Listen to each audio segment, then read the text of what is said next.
Famille, le charbonnier là, il dit quoi? Il y a un charbonnier qui parle ici, là, il ne sait pas c'est quoi il dit. Comme il parle en arabe, mes chers parents d'Afrique, quand la tête est là, le jeune ne porte pas chapeau. Il y a 4 vidéos à vous montrer, il n'y a pas de tempête.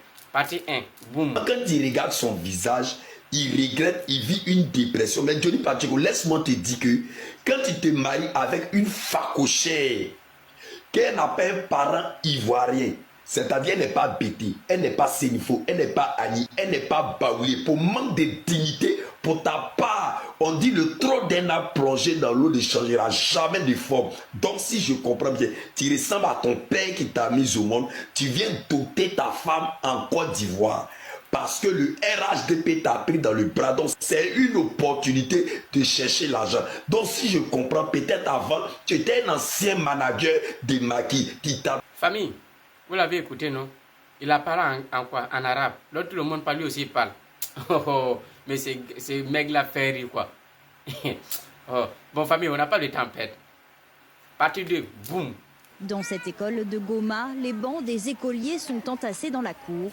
Dans les salles de classe, des familles de militaires congolais ont trouvé refuge après avoir été chassés des camps des forces armées où elles vivaient lorsque le M23 a pris le contrôle de la ville. Annie s'est installée avec le peu d'affaires qu'elle a pu emporter avec elle. Son mari est mort au front lors des combats fin janvier. Nous ne savons plus où aller. Quand on est en ville, les habitants nous chassent. Je n'ai pas de famille à Goma. Je demande aux autorités de nous aider et de trouver des solutions. Nous souffrons, nos enfants tombent malades. Nous ne savons pas quoi faire. Même désarroi pour Gisèle, mère de 5 enfants. Elle n'a aucune nouvelle de son mari depuis 3 semaines. Sans argent et sans famille, elle se sent abandonnée. Je cherche tous les jours ne serait-ce que des pommes de terre pour que mes enfants puissent manger un peu. Je n'ai aucune nouvelle de mon mari. J'ai vendu presque tous mes habits pour avoir un peu d'argent. Regardez, je suis ici avec mes enfants. Nous dormons dehors alors qu'il pleut. Je ne sais pas quoi faire ici à Goma. Les rebelles du M23 ont sommé ces familles de libérer cette école pour que les enfants puissent étudier à nouveau. Mais sans assistance, difficile pour ces femmes d'imaginer un retour dans leur province d'origine. Pour partir chez nous à Lubumbashi, je dois payer les frais de transport. C'est plus d'1 million de francs congolais. Je n'ai pas cet argent. Je ne sais plus quoi faire. Dans le Nord Kivu, difficile de savoir combien de familles de militaires sont dans cette situation précaire. Impossible aussi de connaître le nombre de militaires congolais morts au front depuis la résurgence des rebelles fin 2021. Aucun bilan n'a été communiqué par les autorités. Bon, famille, vous avez écouté, non? Il dit quoi? C'est pas... Partie 3, boum. Base militaire près d'Abidjan, en Côte d'Ivoire. Elle a été intégralement rétrocédée aux Ivoiriens. Loin d'une rupture, ce départ a été négocié. Les deux pays évoquent une nouvelle étape dans les relations franco-ivoiriennes. Anna Pereira. C'était la dernière base française en Côte d'Ivoire. Ce jeudi, le camp de Port-Boué, base stratégique située près de l'aéroport d'Abidjan, a officiellement été rétrocédé aux militaires ivoiriens. La fin d'une présence de l'armée française longue de 47 ans. 1000 soldats y étaient installés.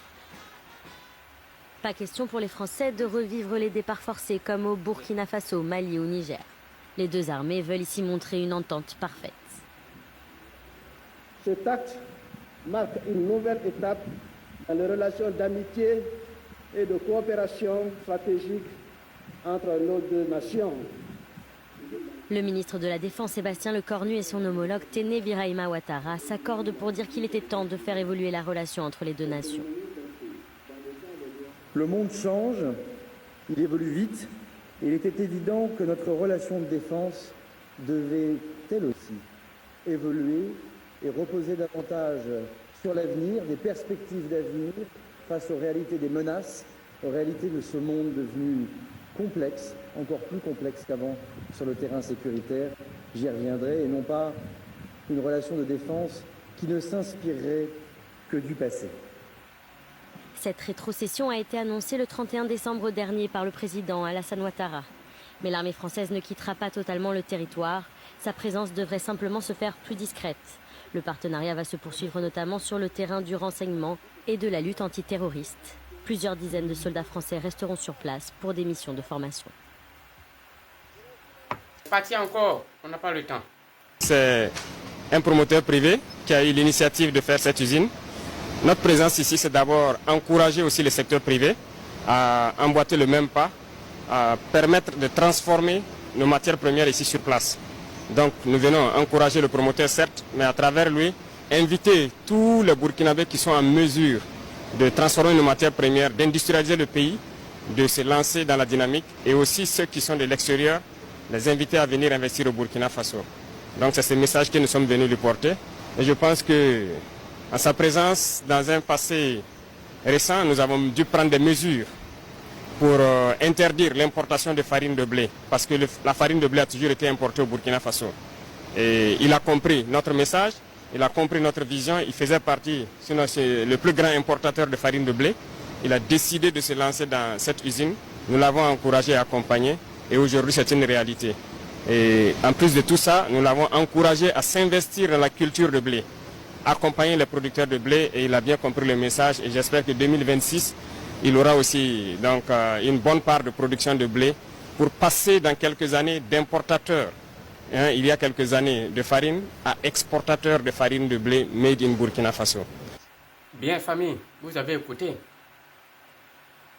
Quand tu fais du mal, tôt ou tard, tu finiras à le payer. Quand tu fais du bien, tu finiras à accueillir le bien que tu as fait. Donc tout ce que nous faisons, tôt ou tard, chacun d'entre nous va payer la dette de ça. Si n'en dis pas plus, commentez ça, mettez dans vos favoris pour ne pas perdre.